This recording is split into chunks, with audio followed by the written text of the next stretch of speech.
मला वाटत नाही की फक्त एकच गुण घेऊन इकडे सामील झालेला आहे. प्रत्येक सदस्याकडे असे अनेक गुण आहेत. तर आपण त्याच्यातल्या काही दोघांची एक छोटीशी ओळख करून घेणार. तर मी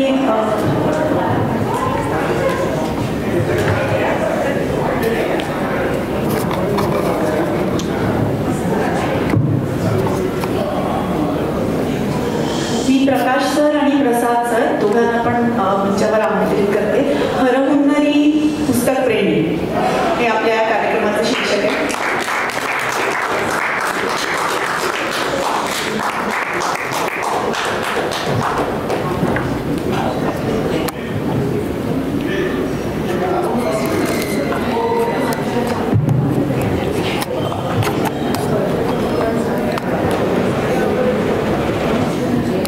काल भूतांच्या गोष्टी ऐकून झाल्या, गाणं सुद्धा ऐकून झालं. म्हणजे हरहुन्नरीपणा काय आहे प्रसाद सरांचं ते आपल्याला काल कळलेलं आहे.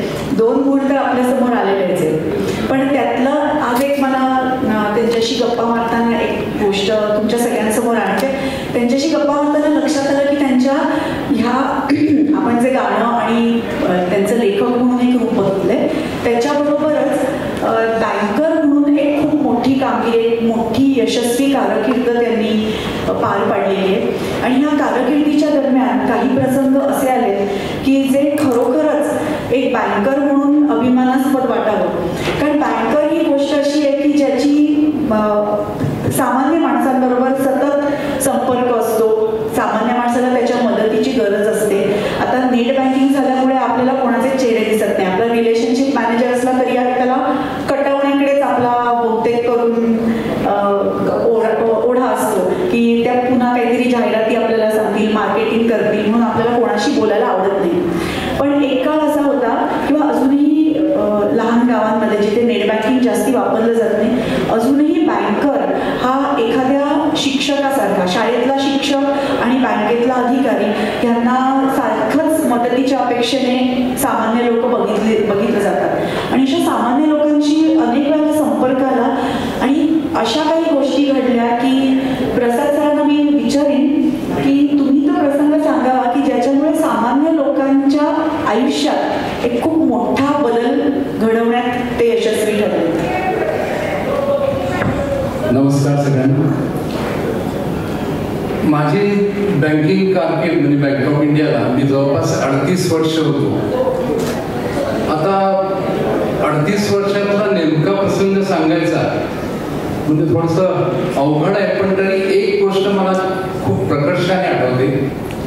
साधारणतः 2002 सालची गोष्ट आहे, 22 वर्ष.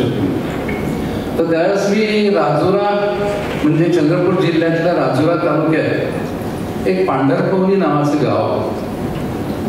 त्या पांढरपवनीला मी मॅनेजर होतो.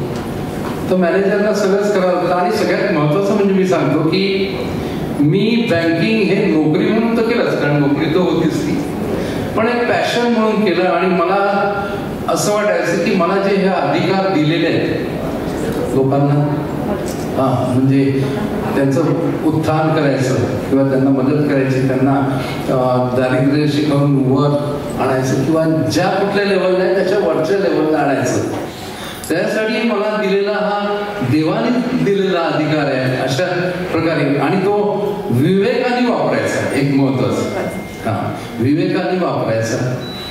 तर असं झालं की त्यावेळेस एक स्वर्ण जयंती ग्राम स्वरोजगार योजना म्हणजे SGSY, त्याच्या आधीची जी होती ती IRDP होती, त्याच्यानंतर PMRY होती आणि ही एक नवीन स्कीम त्यावेळेस लॉन्च झाली. तर त्याच्यामध्ये त्यांनी कव्हर करायचं ठरवलं की बचत गटांना सुद्धा फायनान्स करायचं. तर एक दिवस आता मला त्याचं बचत गटाचं नाव आठवत आहे फक्त, पण ती जी लेडी होती तिचं पहिलं नावच आठवत आहे.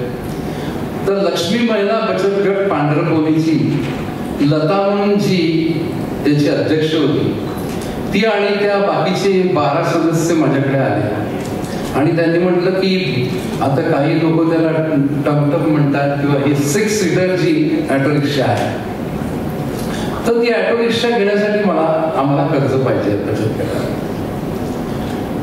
तर ते आधी आणि माझं कसं होतं, मी खूप अप्रोचेबल होतो लोकांना. स्त्रिया काय करणार होत्या ती ऑटो रिक्षा घेऊन? त्या ऑटो रिक्षा म्हणजे तिथे राजुऱ्यापासून गडसातूरपर्यंत म्हणजे जवळपास 25 किलोमीटरचा जो रोड होता, म्हणजे आदिलाबादला जाणारा आंध्र प्रदेशमध्ये तो हायवे. तर त्या बचत गटात म्हणजे तिथे ट्रॅफिक इतकी असायची की दरवेळेस म्हणजे तिथल्या स्टॉपवर लोक उभेच दिसायचे. आणि राजुरा हे तालुक्याचं गाव, तर त्यामुळे तिथे जाण्यासाठी येण्यासाठी ऑटो रिक्षाची गरज असायची. आणि त्यांना असं वाटलं की हे ऑटो रिक्षानी आपण उत्पन्न त्याच्याद्वारे जनरेट होईल आणि आपल्या बचत गटाचा त्याला फायदा होईल. तर त्यावेळेस त्या माझ्याकडे अप्रोच झाल्या. म्हणजे खरं म्हणजे त्यांनी जायला पाहिजे होतं DISC कडे वगैरे, तर त्या माझ्याकडे अप्रोच झाल्या. कारण मी सगळ्यांना सांगून ठेवलं होतं की तो कोणाला अशा DISC म्हणा किंवा पंचायत समितीकडनं काही केसेस करायचे असतील तर माझ्याकडे या, जेणेकरून म्हणजे काय त्यावेळेस असं होतं की बँकेकडनं जर एखादं प्रकरण गेलं तर मग त्या बाकीच्या ज्या गोष्टी असतात चिरीबिरी वगैरे ते व्हायचं नाही. तर मी त्यांना विचारलं की तुम्हाला हे का ऑटो रिक्षा का पाहिजे, तर ते म्हणे की एखादा ड्रायव्हर ठेवता येईल त्याच्यासाठी आणि मग त्याला ठेवून आपण उत्पन्न कमवायचं, कारण खूप ऑटो रिक्षा चालतात आणि तरी गर्दी काही कमी होत नाही. तुम्ही म्हटलं ठीक आहे करूया. आणि मग मी स्वतः DISCच्या म्हणजे चंद्रपूरला असलेले DISCच्या तिथे जे प्रबंध संचालक त्यांच्याशी बोललो की अशा प्रकारे महिलांचा बचत गट एक ऑटो रिक्षा घेऊ इच्छितो. तर त्यांच्यासाठी हे नवीन होतं, म्हणजे चंद्रपूर जिल्ह्यात असं कोणी हे केलेलं नव्हतं. तर त्यांनी म्हटलं की काही हरकत नाही, हे या जर काही नवीन ऍक्टिव्हिटी करत असतील तर आपण करूया. आणि ते चांगले होते. म्हणजे मी वर्ध्याला असताना सुद्धा त्यांच्याविषयी मला माहिती होतं की ते चांगले DISCचे प्रबंध संचालक म्हणजे लोकाभिमुख कार्य करणारे असे अधिकारी होते. तर त्यांनी लगेच सांगितलं तुम्ही त्यांचं फॉर्म वगैरे भरून त्यांना पाठवा किंवा मी निरीक्षक पाठवतो आणि तो सगळं करून देईल. तर तो निरीक्षक आला, त्याप्रमाणे फायनान्स करायचं मी ठरवलं. आणि त्याच्यानंतर RTO कडे रजिस्ट्रेशन करायचा प्रश्न आला. तर RTO कडे रजिस्ट्रेशन करायचा प्रश्न आल्यावर RTOनी सांगितलं आता प्रत्येकाच्यात काही ना काहीतरी येतच, थोडा येतोच. तर त्यांनी सांगितलं की बचत गटाच्या स्त्रियांमधून एक स्त्रीकडे ड्रायव्हिंग लायसन्स पाहिजे, 4 व्हीलरचं कमर्शियल लायसन्स पाहिजे. मग मी त्यांची पुन्हा मीटिंग घेतली की तुमची जी मागणी आहे ती खूप रास्त आहे, पण त्यासाठी तुम्हाला कोणातरी त्याच्यासाठी तयार व्हावं लागेल. तर एक जी लता होती ती अगदी यंग होती, 20-21 वर्षाची होती, ऍक्टिव्ह होती. बाकीच्या म्हणजे साधारणतः खेड्यात जशा असतात तशा होत्या. हिनीच तो ग्रुप तयार केलेला सगळ्यांचा आणि खूप चांगला चालत होता तो ग्रुप. तर मग मी तिला म्हटलं की ऑटो रिक्षा घ्यायचंच जर असेल तर तुला त्याच्यासाठी ड्रायव्हिंग लायसन्स घ्यावं लागेल. तर ती म्हणे कुठे जायचं, काय जायचं. तर मग मी तिला म्हटलं की एक दिवस असं करूया आपण दोघे जाऊ चंद्रपूरला. म्हणजे हे आउट ऑफ वेळ होतं, पण आता जसं आमच्या बँकेचं पहिल्यापासून हेच धोरण आहे की ग्राहकांसाठी सगळं करायचं. म्हणजे मी ज्यावेळेस जॉईन झालो बँकेत तर त्यावेळेस 5% इंटरेस्ट आणि 95% लाभ वगैरे अशा प्रकारचं. तर ग्राहक सेवा हे सगळ्यात महत्वाचं टार्गेट होतं. म्हणून मी ठरवलं, माझ्या हाताखाली 2-3 ऑफिसर होते, त्यामुळे ब्रँचमध्ये बसायची काही गरज नव्हती. त्या लता झुंगरे बरोबर. तर तिला मी म्हटलं की चला आपण जाऊ. मी RTO कडे गेलो आणि त्यांना म्हटलं की तिला कमर्शियल ड्रायव्हिंग लायसन्स पाहिजे. तर ते म्हणाले की ठीक आहे, एक बल्लारशाची एक एजन्सी 6-7 किलोमीटर, त्याला मी फोन करून सांगतो. म्हणजे तो अधिकारी म्हणजे मला त्या अशा की नाही एक्सेप्शनल लोकांकडनं हे मदत मिळाली. ते म्हणाले की मी एक म्हणजे ड्रायव्हिंग लायसन्स देणारी संस्था आहे, म्हणजे ड्रायव्हिंग देणारी कमर्शियल ड्रायव्हिंग, तर त्याला मी पाठवतो तुमच्याकडे. तो तिथे पांढरकवणीत येऊन त्या रोडवर तिला प्रशिक्षण दिलं. तर मग गोष्ट आहे हा ती 2002ची आहे. कदाचित त्यावेळेस प्रामाणिकपणा जास्त असेल लोकांमध्ये, असे असू शकतं. तर नंतर ते सुरू झालं. 2 महिन्यात तिने लायसन घेतलं, तिला मिळालं म्हणजे लायसन. आणि ह्युमन एम्पॉवरमेंटची गोष्ट आहे ऍक्च्युली, आणि इतक्या जुन्या काळात घडली. मला त्या शक्ती नावाच्या मुलीची, म्हणजे ट्रॅक्टरची जाहिरात येते टीव्हीवरती, शक्ती म्हणून असते, ती ड्रायव्हिंगसाठी येते. तर शक्ती म्हणजे त्यांना वाटते की एखादा पुरुष असावा, पण स्त्री म्हणून ती ड्रायव्हिंग लायसन्ससाठी टेस्ट द्यायला येते. आणि ते म्हणजे मुलगी शिकली की सगळं प्रगती झाली, हे सगळं मनात होतं. त्यामुळे मी या गोष्टींना जास्त प्राधान्य दिलं. तर तिने ज्यावेळेस ड्रायव्हिंग लायसन्स घेतलं त्यावेळेस मग आम्ही फायनान्स केलं. ऑटो रिक्षासाठी आली ऑटो रिक्षा, आणि ऑटो रिक्षा आली म्हणजे काय, एक दिवस चक्क ती लता जुंगरे ड्राईव्ह करत ब्रँड समोर गाडी होती. आणि तो प्रसंग म्हणजे मला आजही आठवतोय. त्यात 12 जणांच्या याच्यावर एक समाधानाचा, आणि असं समाधान म्हणजे ते बँकेत किती पैसा वाढला, पगार वाढला तरी नाही मिळत, हे समाधान एक वेगळंच असतं. लोकांच्या चेहऱ्यावरचा जो आनंद असतो. तुम्ही अजूनही मला विचारायचं आहे की रिटायर तर झालात आणि त्याच्यानंतर स्वतःला इतकं बिझी ठेवलंय की मला वाटतं भावना त्यांची बहुतेक तक्रार असेल की माझ्यासाठी तुम्हाला बिलकुल वेळ नाही. कारण 800 ब्लॉग्स आतापर्यंत प्रसाद सरांनी लिहिलेत, आणि मला वाटतं किती हजार व्ह्युअर्स आहेत त्याला 80,000. तुम्ही 800 ब्लॉगसाठी विषय कसा काय शोधता? सुरुवातीला मी नेटवर शोधत गेलो, पण आजकाल असं झालंय की मी ब्लॉग रायटिंग करतो हे आता इंटरनेटमुळे काय झालं सगळ्या लोकांना माहिती होतं. म्हणजे ज्या वाचकांनाच नाही तर असे लोकांपर्यंत माहिती पोहोचली पाहिजे अशा काही याला. एक डायट ट्रॅब नावाचं अमेरिकेत असोसिएशन आहे, संस्था आहे आपली. तर मी डायबिटीसवरही बऱ्यापैकी लिहितो, म्हणजे हेल्थवरही लिहितो. आणि त्याच्यात काय माझा म्हणजे सिनियर सिटीजन जे आहे, म्हणजे जे माझ्या वयाचे लोक आहेत किंवा अबाउट 50, त्यांना या सगळ्या गोष्टींपासून मी पाहिलंय की अवेअरनेस, मधुमेहासाठी जो अवेअरनेस असायला पाहिजे ना. असं म्हणतात की 10 करोड म्हणजे डायग्नोज झालेले आहेत आणि 10 करोड डायग्नोज नसलेले आहेत. एवढे लोक आहेत. तर आपण काहीतरी म्हणजे त्या ह्याच्यातून लोक शिक्षण वगैरे असं करतात. तर डायट ट्रेन नावाची याचा मला मेल आला की तुम्ही ब्लॉग लिहिता, तर आम्ही आमचं जे वेबसाईट आहे ही वेबसाईट आहे, तुम्हाला नवीन नवीन, आणि आश्चर्य सांगतो तुम्हाला की आपल्याकडे काहीच नाही होत म्हणजे त्या तुलनेत तिथे रोज एक नवीन रिसर्च चालतो त्याच्यात. आणि मग त्यामुळे अशाच बऱ्याचशा आहेत वेबसाईट आहेत की त्यांच्याकडनं मला मेल येतील, आणि मग मी ते स्वतः वाचतो. त्याला मराठीत करावं लागतं. ब्लॉग्स लिहिताना पण आपल्याकडे बाकी सगळ्यांचं इंटरनेटवर लक्ष असतं. ह्याचा अर्थ असा आहे की सर्च इंजिन मधून पण तुमचा ब्लॉग सर्च केला जातो. तर सर्च इंजिन मध्ये, आणि ज्यांच्या कुणाकडे नसेल तर त्यांना मी एवढंच सांगतो की www.prasadnatu.co.in मी लागेल तर पुस्तकप्रेमी समूहावर म्हणजे या ज्या ह्याच्यात आहे त्यात टाकीन. तुम्हाला निश्चितच त्याचा फायदा होईल वाचून, नुकसान तर काहीच नाही. आणि फक्त A4 साईज जी आहे ना त्याचा 1 किंवा 1.5 पान एवढंच ते असतं रोज. थोडक्यात पण महत्वाचं म्हणजे असा प्रकारचा तो ब्लॉग असतो. आणि सांगायची गोष्ट म्हणजे हा ब्लॉग माझा जो आहे तो 25 देशांमधून वाचला.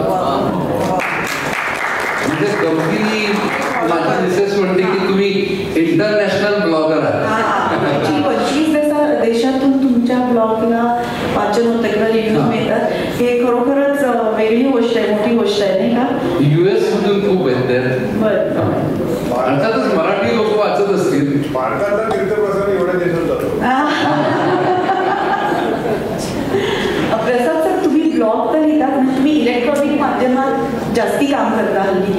तर पुस्तकाचं प्रकाशन किंवा बुक्स वरती पण प्रकाश सरांनी बराच रिसर्च केलाय की त्याचं एडिटिंग कसं करायचं, त्याचं पब्लिकेशन कसं करायचं, आणि सेल्फ सफिशियंट म्हणजे भाग्यश्री आणि लागू नको म्हणजे प्रकाशनाची काही हे नाही आहे सेल्फ सफिशियंट म्हटलं म्हणून, पण सेल्फ सफिशियंटली आपण आपलं पुस्तक पब्लिश करू शकतो का, हा एक त्यांनी त्याच्यावर खूप मोठं प्रसाद सरांनी अभ्यास केलाय आणि त्याच्यावर मार्गदर्शन करण्याचं काही तुमचं आहे? हो, मी त्याच्या एक कोर्स डेव्हलप करणार आहे त्याच्यासाठी. कारण आता आपण कितीही इच्छा असली, तर मेहता सर बसले, भाग्यश्री बसली, तरी पण आपल्या घराचे लहान लहान होत जाणारे आकार, त्यामुळे पुस्तकं किती विकत घ्यायची, कुठे ठेवायची, हा खूप प्रश्न निर्माण झालेला आहे आपल्याला. तर ई बुक म्हणजे कसं सुटसुटीत आहे. याच्यावर किंडल ॲप आहे आपल्या मोबाईलवर, त्याच्यावर तुम्हाला ते वाचता येतं. मी माझं पहिलं पुस्तक केलं त्यावेळेस मला त्याच्यासाठी 7,000 रुपये मोजावे लागले ई बुकसाठी. मग नंतर माझ्या लक्षात आलं, मी किंडलवरच जाऊन तिथे जे व्हिडिओ आहेत त्याच्यावरनं सगळं स्टडी केला पूर्ण. आणि आता त्याच्यानंतर पहिली 5 पुस्तकं मी प्रकाशित केली आणि त्याच्यानंतर स्वतःही प्रकाशित केली किंडलवरती, स्वतःची स्वतः प्रकाशित केली. नंतरची माझी जी 11 पुस्तकं आहेत, आता 11 कथासंग्रह आणि 3 कादंबऱ्या, या सगळ्या ई बुकवर तुम्हाला वाचल्या. आणि ते सगळं पुस्तक प्रकाशनातला आणि पुस्तक म्हणजे लेखक म्हणून एक नवीन अप्रोच आपल्याला कळला. आणि त्यात महत्वाचं असं आहे की तुम्ही पुस्तक आता छापलं आणि बाजारात विक्रीसाठी ठेवलं, तर ते केव्हा विकलं जाईल वगैरे काही माहीत नसतं. इथे मी तुम्हाला सांगतो की मी आज समजा 2 वाजता माझं ई बुक पब्लिश केलं किंडलवर, 4 वाजता माझ्या पुस्तकाचे 25 पानं वाचले. हा, आणि आणखी एक महत्वाचं, त्याच्यावर पुस्तक विकत घ्यायची गरज नसते. एक किंडल ॲप जे आहे त्याच्यामध्ये तुम्ही 169 रुपये महिना भरून त्याची सबस्क्रिप्शन करू शकता. आणि त्या 169 रुपयामध्ये तुम्ही 1,69,000ची पुस्तकं सुद्धा वाचू शकता.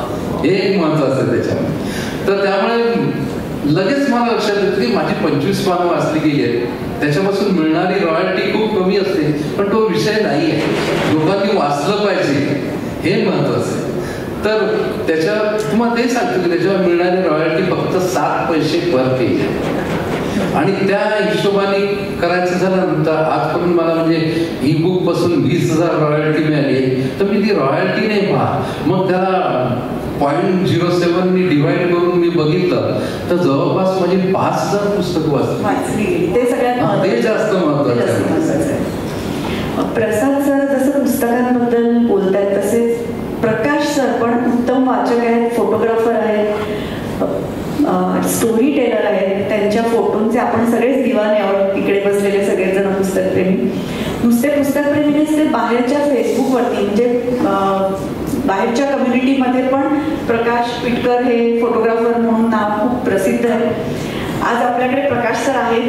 त्यांनी संख्या सुद्धा पाठ केली, जवळपास 4,000 लेख महाराष्ट्र टाइम्समध्ये लिहिले. 4,000 हा काय आकडा झाला म्हणजे. आणि 24 वर्ष ना, 26 वर्ष हा चालू आहे सातत्याने.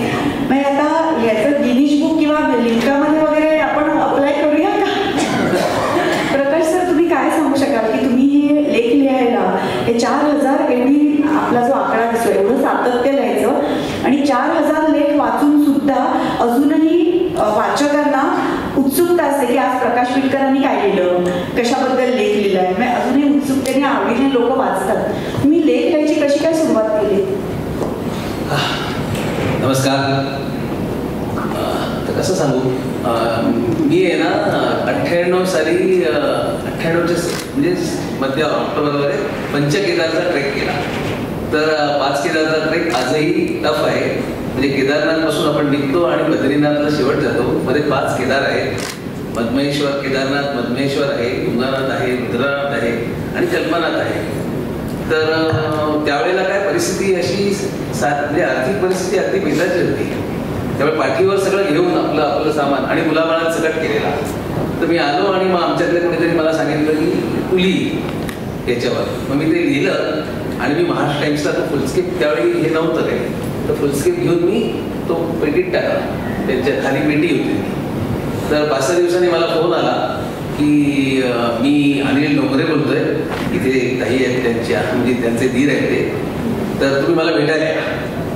मग मी गेलो भेटायला त्यांना. मग ते म्हणाले, अरे असं नाही लिहित लेख, पण तुझं ही 5 केदारची यात्रा आपल्या मराठी मुलखात एवढी माहिती नाही आहे, तर कंटेंट चांगला आहे, तर आपण असं करूया की मी लिहितो परत, पण मी तुला पाहिलं येते, मी तुझं नाव असेल ते, आणि मग त्यांना अण्णा डोंगरे, कारण माझ्याविषयी खूपच मोठे होते, अण्णा डोंगरेंनी माझा लेख लिहिला, म्हणजे मी लिहिलेल्यावर त्यांनी संस्कार केले आणि तो रविवारच्या पुरवणीमध्ये अर्धोपान आला आणि मला 7 आसमान, म्हणजे लेखक म्हणजे मी कधी विचारच नव्हता केला.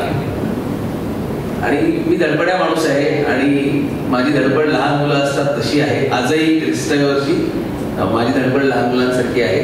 मी लगेच पुढचा लेख लिहिला छोटासा आणि परत अण्णांना लिहून दिला. मग त्यांना कौतुक वाटलं. तर महाराष्ट्राची परंपरा त्यावेळी खूप छान होती, म्हणजे प्रोत्साहन द्यायची होती. तर त्यांनी माझा तोही लेख छापला. म्हणाले श्री मुलगा कोणी आहे. त्यांनी माझा तोही लेख छापला आणि मग काय झालं, मी अजून एक लेख दिला. असे 3 लेख आले. आणि मग मला इथे प्रवीणमुळे माझ्या माणसाचा फोन आला की पिटकर तुम्ही या. मग मी गेलो आणि त्याने मला छोटासा कॉलम दिला, म्हणजे किती, एका पानाचा 4था हिस्सा. आणि अशा रीतीने माझा कॉलम सुरू झाला. आज 26 वर्ष आहे. नंतर माझ्या लेखणीला ती सवय होत गेली आणि त्यांचं जे वृत्तपत्रीय असं फॉर्मल भाषा असते ना, ती मी हळूहळू बदलत गेली आणि अगदी इन्फॉर्मल केली. आणि मग त्यांनी मला नंतर अर्धपान दिलं.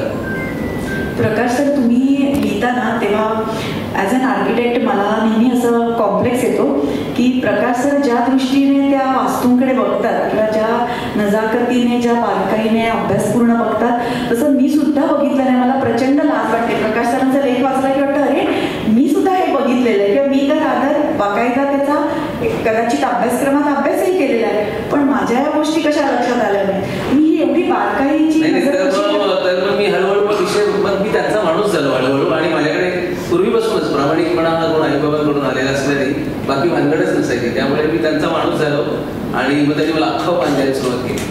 आणि मग माझ्या फोटोग्राफीला पण त्यांनी भाव मिळाला, कारण माझ्या लेखाला माझेच फोटो.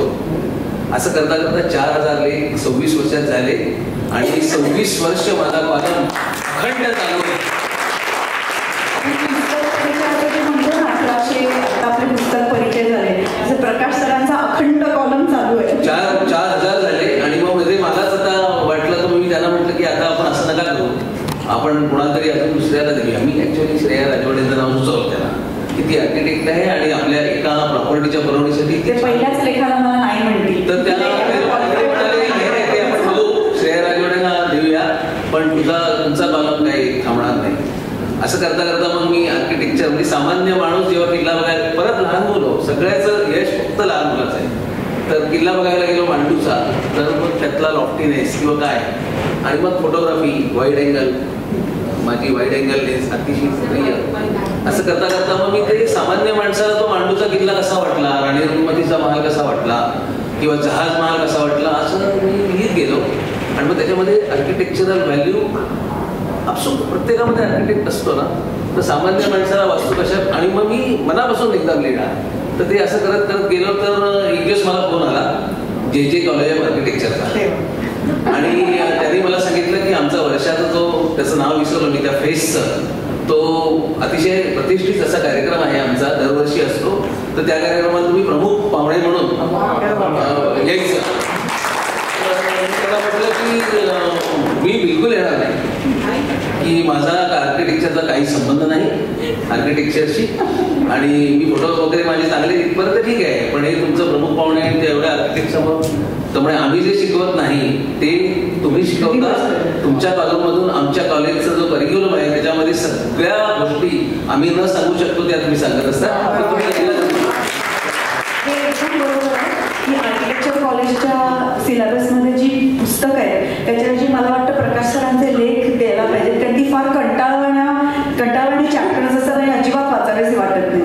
त्याच्याऐवजी तुमचे लेख वाचले तर ते मंदिराकडे बघण्याचा दृष्टिकोन बदलेल मुलांचा. माझ्या फोटोग्राफीने पण मला हात दिला. आणि लहान मुलं, म्हणजे मी लिहिताना कधीच असं लिहायचं म्हणून लिहित नाही, ते होऊन जातं. प्रकाश सर, गिर्यारोहण हा पण एक तुमचा फार जिव्हाळ्याचा विषय आहे, आणि मला वाटतं माउंटेनिअरिंगमध्ये तुम्ही एक खूप मोठं प्रशस्ती पत्रक मिळवलंय, त्याच्याबद्दल काही सांगू शकाल किती काय होतं? मी 1975 साली म्हणजे 8वीत असताना आमच्या इथे शिवसेनेची त्यावेळी जोरात चळवळ होती. म्हणजे जशी संघाची चळवळ होती तशी त्यावेळी शिवसेनेची सुद्धा अतिशय चांगली चळवळ होती. आता ती खराब झाली ऑफ द रेकॉर्ड. तर तर तिथे आमच्या इथे आनंद सावंत नावाचा एक आमच्यापेक्षा दादा म्हणून असा मुलगा होता. तर सगळेच त्यावेळी शिवाजी महाराज आणि किल्ले यांनी बांधलेली लोक होती. तर तो आम्ही फटाके विकले त्यावेळेला. फटाके विकायचं कसं त्यावेळी मुलं करत, त्यातून जे पैसे आले त्याच्यातून त्याने आम्हाला रायगडावर तो घेऊन गेला, रायगडावर आणि प्रतापगडावर. आणि तिथून जी डोंगरात जायची वाट सुरू झाली आणि माझा आजोळ आहे ना, तिकडे मी जायचो. मी माझ्या प्रकाशवटा लेखात मी लिहिलेलं आहे. तर आणि मग तिथून जायला सुरुवात केली. खाकी दप्तर, आई पुरी भाजी द्यायची, तिखट मिठाच्या पुऱ्या द्यायची आणि त्याच्यामध्ये सोलापुरी साधन, स्लिपिंग बॅगचा वगैरे आम्हाला काही गंध नव्हता. आणि जी हेवर सॅक असते कम्फर्टेबल, तिचा काही गंध नव्हता. पायात स्लीपर, असं करत आम्ही जायला लागलो. आणि सगळीच मुलं त्यावेळी तशी होती माझ्या, म्हणजे आता तसं सगळेच माझ्या मीच नव्हे. आणि मग ती जी वाट सुरू झाली ती हळूहळू हळूहळू 50 वर्ष होऊन गेली. हो,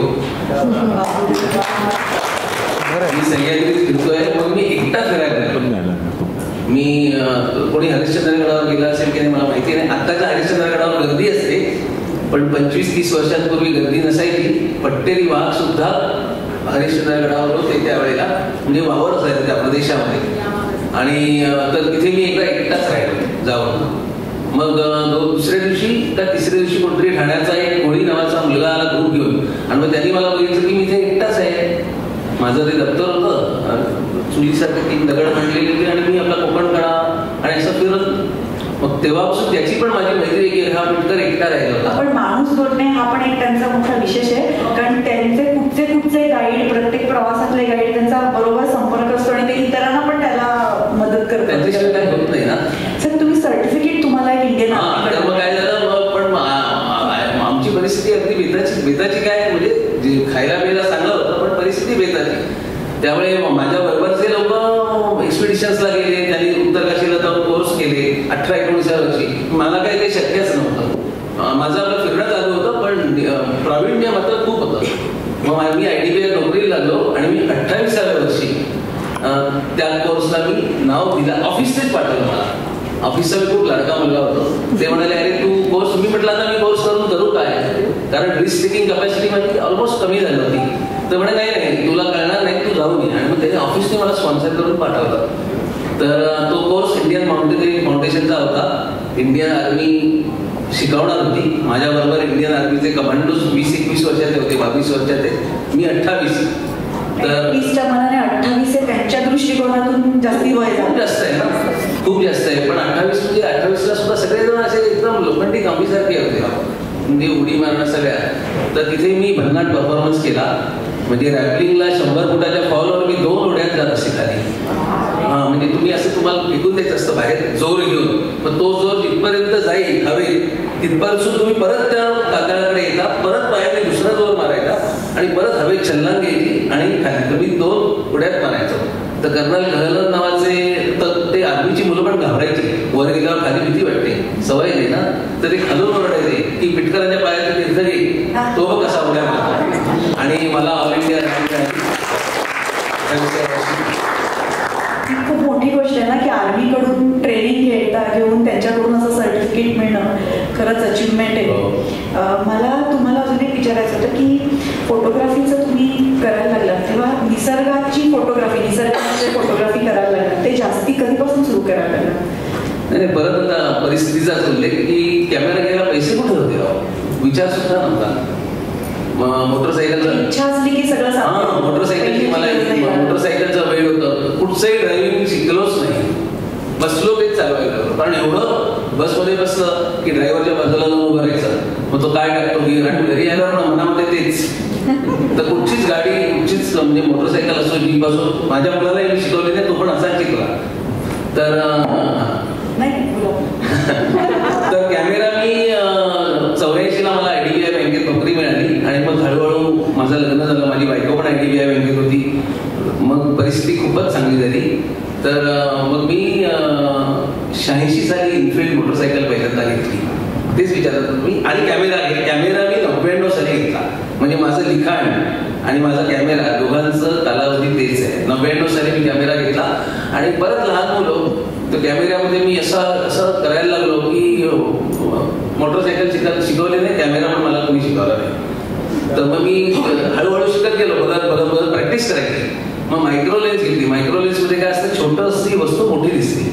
तर मी ती विकत घेतली. तर मला त्याच्यातून फक्त म्हणजे दिसेच ना काही, आणि मला काहीच माहिती नव्हती. मग मी घरी पण 4 आण्याचं नाणं ते ठेवलं आणि रोज त्याच्यावर माझी तपश्चर्या सुरू झाली की फोकस वरती, त्याला झूम नसते त्या मायक्रो लेन्सला, तुम्हाला पुढे मागे व्हावं लागतं. असं करत करत करत मग येऊर जंगल आमच्या घराजवळच आहे. तिथे मी, माझं वय पण जास्त होतं, 99 म्हणजे बघा 2000 ना, तर म्हणजे किती झाले, 29 वर्ष ना, बरोबर ना, 29 आणि 99 किती होतं ते बघा, म्हणजे नाही जास्त होतं, तर 39 असेल. तर हा 39. तर नाही म्हणाला लवचिकता कमी होते ना, तर ही फुलपाखरं झुडपात असतात. मग आपल्याला उकिडवर बसता येत नाही त्या स्थिरतेने. कॅमेऱ्याचं स्थिरता हा मुख्य आहे. मग मी मांडी घालून बसायचो. मग आमच्या ठाण्यामध्ये हे सगळे आंतरराष्ट्रीय स्तरावर काम करणारी सगळ्या क्षेत्रातील मंडळी आहेत, हौशी, म्हणजे फोटोग्राफर्स आहेत. मग ते मला हसायचे, माझा पोश्चर बघून. तर मी पण मजा करायचं, जाऊ दे रे, चल असं करा. आणि मी 1 वर्ष असं घरी प्रॅक्टिस केली. त्यांना माहिती नाही 4 आण्याची गोष्ट. आणि 1 वर्ष मी प्रॅक्टिस केली. आणि पुढच्या वर्षी ठाणे म्युन्सिपाल्टीचं मायक्रो फोटोग्राफीचं म्हणजे सगळेच विषय होते, त्याच्यात मायक्रो फोटोग्राफी पण विषय होता. आणि ठाण्यात कमीत कमी 10-12 जण असे की ज्यांचे फोटो आंतरराष्ट्रीय स्तरावर झळकतात, ते सुद्धा होते. पहिलं आणि दुसरं बक्षीस मी घेतलं.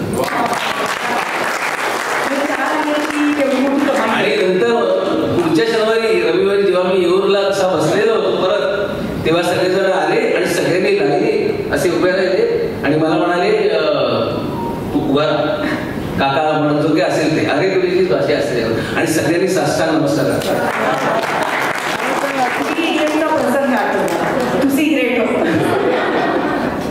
प्रकाश सर, एक तुमच्यासाठी आता आपण शेवटाकडे येतोय. आज एक फक्त एवढीच एक गोष्ट सांगते की ही जी ह्या दोघांची संवाद, आज प्रदीप कुलकर्णी सर, आपले पुस्तकप्रेमी समूहातले मित्र, आज प्रदीप कुलकर्णी सर हा खरा या दोघांची संवाद साधणार होते. पण आज पण माझी 12वा खेळाडू म्हणजे तशी आज माझी निवड झाली. प्रदीप सरांना जरा बरं नाहीये, ते येऊ नाही शकले संमेलनाला. ते तिथे बसून त्यांचा सगळा जीव इथे एकवटलेला आहे. मग त्यांच्या ऐवजी म्हणून मी आज या दोघांची संवाद साधते. तुमच्यासाठी एक रॅपिड फायर राऊंड आहे, छोटासा. जीपबद्दल सांगा ना. तर मला मोटरसायकलचा आवड होती आणि मग मी 86 साली मोटरसायकल घेतली आणि मी जवळजवळ भारतभर माझ्या मोटरसायकलने फिरलो.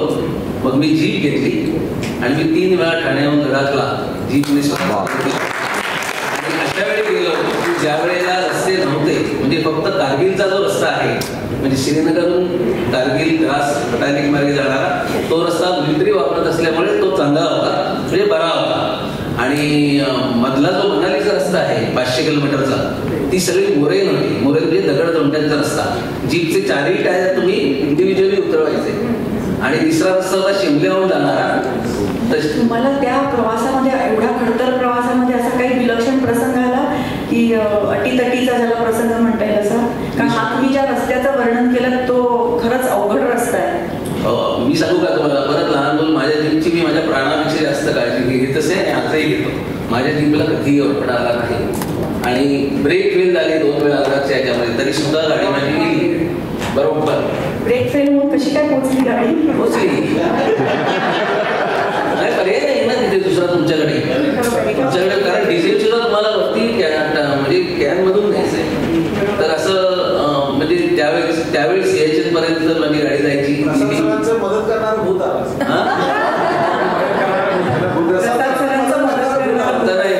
नाही. तुम्ही जेवढ्या शुद्ध मनाने निसर्गात जाईल, माझी धारणा आहे, तुम्ही जेवढ्या शुद्ध मनाने कुठच्याही गोष्टीमध्ये, फोटोग्राफी असो काही, शुद्ध मनाने जेवढे जाल ना, त्याच्या मागे निसर्गाचं अधिष्ठान असतं. निसर्ग देवता कशी पाठवून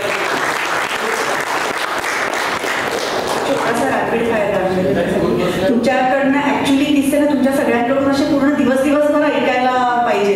खरे असे सगळे आपल्याकडे लोक आहेत. एक गंमत, एक छोटीशी रॅपिड फायर राऊंड. 2 ऑप्शन विचारून तुम्ही ऑप्शन चूज करायचा, मोटरसायकल की जीप.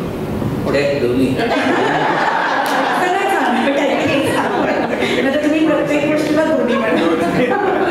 आता काय माहिती, आताच्या वयाप्रमाणे जीप, कारण मला ती कुठेही मिळते. म्हणजे अजून 10 वर्ष देखील. पण माझी देवाला प्रार्थना असते ऑलवेज की माझी स्कूटर पण आता मी स्कूटर चालवतो आणि मला इन्फिल घ्यायचे पण घरचे घेऊ देत नाही, तर बरेपर्यंत मला टू व्हीलर चालवता आली पाहिजे बस. तुम्हाला चालवता यावी अशी नेहमीच मोटरसायकल पण चालवता यावी अशी मी अपेक्षा करते. कविता की कादंबरी किंवा कथा? कविता. टूर बरोबर प्रवास की स्वतंत्र प्रवास? बिलकुल नाही, स्वतंत्र प्रवास. निसर्ग फोटोग्राफी की स्थापत्य कलेतली फोटोग्राफी? निसर्ग फोटोग्राफी, कारण त्याच्यामध्ये खूप विविधता आहे. हिमालयातला प्रवास की समुद्र किनाऱ्याजवळचा प्रवास? ग्रेस की बोरकर? बोरकर. पुढच्या जन्मी सुद्धा. फ्रेडरिक फोर्सिथ की रणजित देसाई? नाही, फ्रेडरिक फोर्सिथ. रणजित देसाई खूप प्रिय आहे तरी पण. आता प्रसाद सरांकडे आपला कार्यक्रम संपता वळते. प्रसाद सरांना माझ्या भावार्थमध्ये गीतो मगल्या नवेचा कार्यक्रम झाला होता. माझा दीर पण तिथे आला होता आणि अजिबात काहीच ओळख नव्हती प्रसाद सरांची वगैरे. पण त्या कार्यक्रम झाल्यावर प्रसाद सरांनी एक गाणं म्हटलं होतं त्या कार्यक्रमामध्ये. हा कार्यक्रम संपल्यानंतर तो खास त्यांच्याकडे गेला आणि त्यांना म्हणाला, मला तुम्ही हे गाणं एक म्हणून प्लीज पाठवा, मला तुमच्या आवाजात हे गाणं ऐकायचं. प्रसाद सरांचं एक वैशिष्ट्य असं आहे की काही गाणी आहेत ना ती अशी ऐकली की नेहमी असं वाटतं की मला असं नेहमी वाटतं की हे गाणं शिल्पा केळकर, शिल्पाने हे म्हटलं पाहिजे, किंवा हे गाणं प्रसाद सरांनी म्हटलं पाहिजे, किंवा हे सचिन देशपांडे हे गाणं फार छान म्हणेल, शैलेश चांगलं म्हणलं, असं मला खूप नेहमी असं आपल्या मित्रमैत्रिणींची अशी आठवण येते. तर प्रसाद सरांकडे पण असं ह्याचं मुकेशचं गाणं एक फरमाईश केल्यानंतर त्यांनी ते इतकं पटकन लगेच रेकॉर्ड करून पाठवलं. पण एक दुसऱ्या गाण्याची मी तुमच्याकडे फरमाईश करते, तुम्ही एक कडवं त्याचं म्हणा. मला माहिती आहे गाणं. श्रेया बोला सर.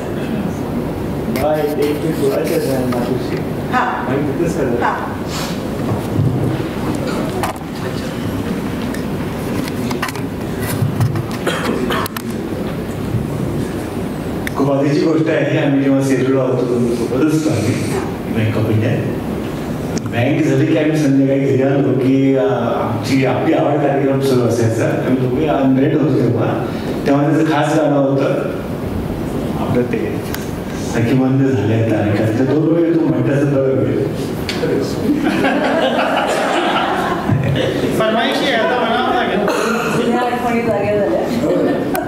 1982 साली म्हणजे आम्ही तिथे सेलुलाच्या घरात राहायचो. तर एका साईडची रूम माझी होती आणि दुसऱ्या साईडची रूम मिसेस सरांची होती आणि मध्ये एक रूम होती, पण वरती म्हणजे नुसतं पार्टिशनच होतं तिथे. तर त्यामुळे मी जे काय म्हणेन ते तिकडे ऐकायला जायचं. त्यांच्याकडनं एक एक गाणी म्हणजे अक्षरशः अर्धा तास हा कार्यक्रम चालायचा. त्याच्याकडनं फरमाईश यायची. 43 वर्षापूर्वीची गोष्ट आहे.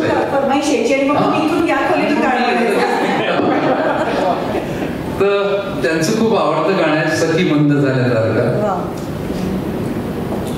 सखी मंद झाल्या तारका, सखी मंद झाल्या तारका, आता तरी येशील का सखी मंद झाल्या तारका, मधुरात मंतर देखणी आणि तशी गेली सुनी, मधुरात मंतर देखणी आणि तशी गेली सुनी, हा प्रहर अंतिम राहिला, हा